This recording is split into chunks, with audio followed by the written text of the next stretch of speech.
Number one was assessment stage, where we are having organization needs assessment. First of all, we have to assess that why the organization needs training programs, why training sections has to be arranged, why they are required. Then task need assessment. Task need assessment means that if any particular task or work needs training, because training is, as I have earlier discussed, task or work specific. We have to train the employee only for any particular task or work. We cannot say that once we have trained the employee, he or she will be able to do each and every task. It's not like that. What we have to do is we have to see and we have to find out that for which particular task training programs is to be required, and then we have to develop objectives of training, because as until unless the objectives of training, or we can say any work or has been decided, we will be not able to evaluate that whether we are able to achieve our objectives or not. So after organization assessment, task need assessment, now is the time to develop objectives of training, that what will be the basic objectives of training, why training is to be conducted. Then development of criteria for training evaluation. Criteria of training evaluation means that when we will be winding up or we will be finishing up with training sessions, then we have to evaluate also that what was the effect of training session, whether the employees learn or not. Because until unless we evaluate the result of training sessions, then how are we going to know that whether it was fruitful, profitable for us to have training sessions, to give training to the employees or not? So we have to develop a criteria for training evaluation also. Coming to the next stage, that is training stage, designing and select procedures. Then we have to design and we have to select procedures, or we can say process, that how we should train our employee. We can have sessions during worker hours, working hours, or we can have sessions at the end of the week, or we can have a regular training session for 2 to 3 days. It depends upon the nature of organization and the nature of work, that how much our work and organization will be affected if we keep on such training sessions. So after deciding all this and designing the procedure, we have to train the employee. Now it's the time for training sessions for the employee or training program for the employee. Then measuring training results. What were the results? Whether the training sessions were effective or not, or the employee learned something out of these training sections or not. So now it's the time. Then compare results to criteria. Compare results to criteria means that what we have decided as standards and what we have actually achieved, having a comparison between the two, because this will be telling us that whether we have to conduct such training sessions again, or the employee have learned what we want from the employee to learn, or the employee is now trained. We have to go for all these things. Then we have to go for feedback, and feedback will be two-way. Feedback will be two-way, because what is the result from evaluation to assessment stage, whether the needs are achieved or not, satisfied or not, or what are the results from organizational need assessment to comparing results, whether we have achieved, whether we have arrived to the results what we want. So in this manner, this is a whole model of training process which is divided into three main stages: assessment stage, training stage, evaluation stage. Assessment stage basically involves deciding organizational needs, deciding that particular task which need assessment, then development of training objectives, then development of criteria for training evaluation. Then we have training stage, in which we design and select procedure or process of training. Then we train the employee, and then we go for evaluation stage, where we are measuring the training results and comparing the results with our criteria. That what we have decided as standard performance, are we able, or actual performance is according to that or not. So this was model of the training process. Moving to the next stage. Now, here we are having 9 steps in the training process. Earlier, we have gone through the stages. We have, basically studied that how training objectives are decided, how employees are trained, and how the results are evaluated. Now, these are the various training 9 steps in the training process. Or we can also say that this is the flow chart of training process, which is showing us that how our training should move, how we should start from training from scratch. So let's study all these 9 points. The first one says assessing training needs. First of all, assess why training is needed, why training is required. Assessing training needs. That training is required for this purpose, training is required for that purpose. First of all, assess your training needs. Unless you assess your training needs, you will be not able to design a good training program, or you will be not able to provide good training sessions to your employees. Second, preparing training plan. Now, preparing training plan, that how employees will be trained, what methods, what techniques will be adopted. Then, specifying training objectives. Now, what are your training objectives behind training the employees? Or what is your purpose for training your employees? Because unless your objectives and purposes are not clear to you, you cannot go for further training programs. Next, designing the training program. Now it's the time to design the training programs. You have to design the training program finally, that how you will be training your employees. Whether they will be given, practical knowledge, whether they will be given instruction, how? We can say, because training can be done either on the job or off the job.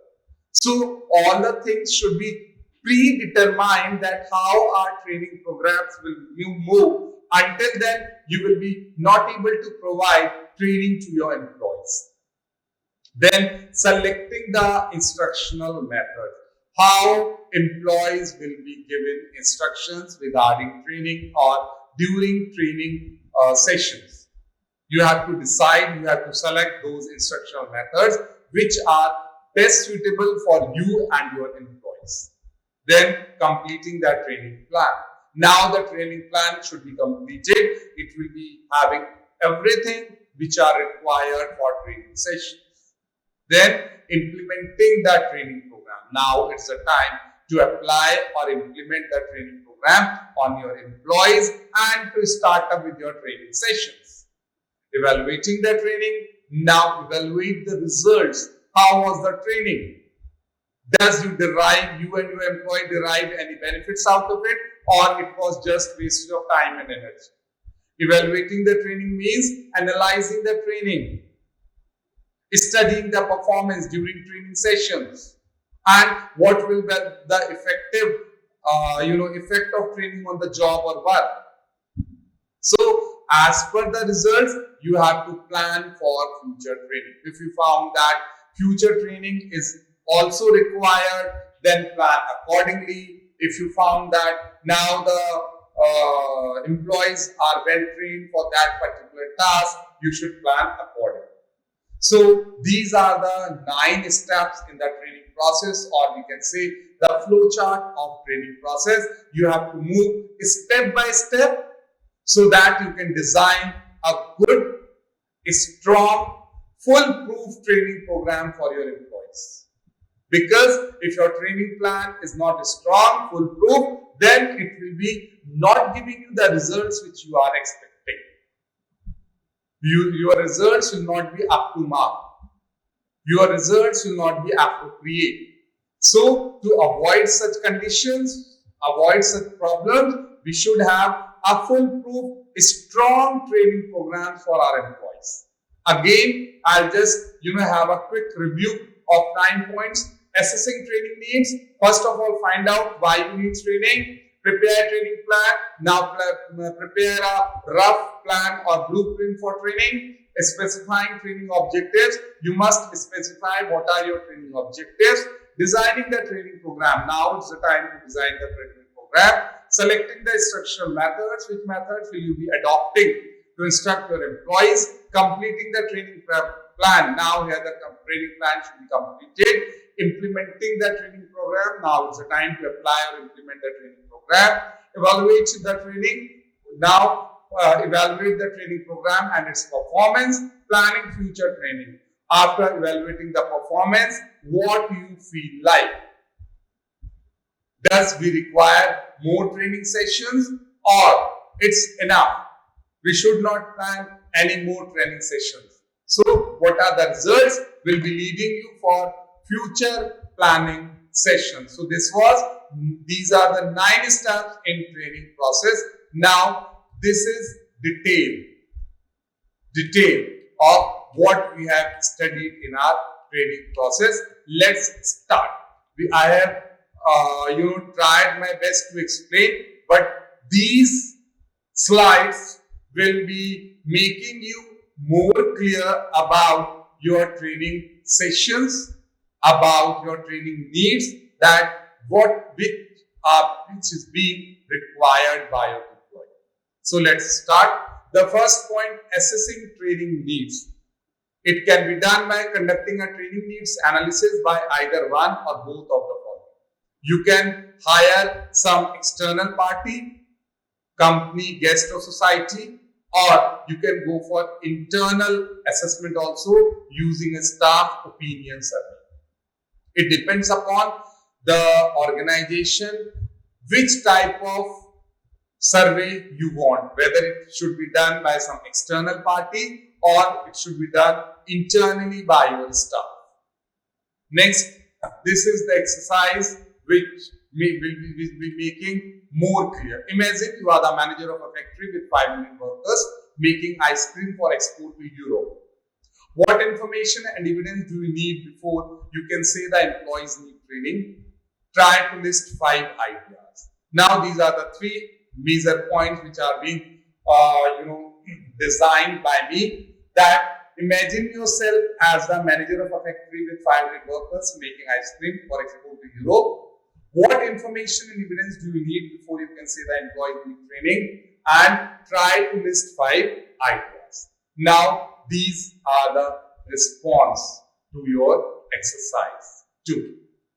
Accident report, sick leave report, employee compensation statistics, product quality control report, wastage report, efficiency report, machinery out of order report, staff discipline report, staff inquiries and complaints, guest complaints, refusal of orders made, quality of product report, market needs and trends, demographic data and background of employees. So this was the response for our exercise 2, or we can say these are the various incidents which we require to know whether we need our training session for our employees or not. These are the official documents available with the organization which should be analyzed and studied to come up with the needs for training. We can select any of them, or we can say we can select few of them or all of them, because few will be also telling us about the need for training. If your few reports are not showing good results, then it means that a need for training is there in your organization and your employees. Moving to the next slide, preparing training plan. Consider whether to design a long 5 to 10 years, medium 3 to 5 years, or short 1 year term plan. Basically, training plans are for short time period. Ask yourself, what are we going to achieve in the time period? Use a complete approach by using a calendar for inputting your training activities. Now, when you will be coming up with your second point, preparing a training plan, then you have to consider these 2 points very firmly before deciding or before moving to the third point. when you are preparing a training plan, first of all, you must know that it should be long term, medium term, or short term. And you must design a proper calendar for making training sessions. And that calendar should be designed in such a manner that we will be having gap in providing training sessions to the employees, because training on a regular basis is not effective. Training should be provided time to time after taking a gap and after studying the external environment. What response you get from your external environment will be helping you out in providing training sessions or training programs to your employees.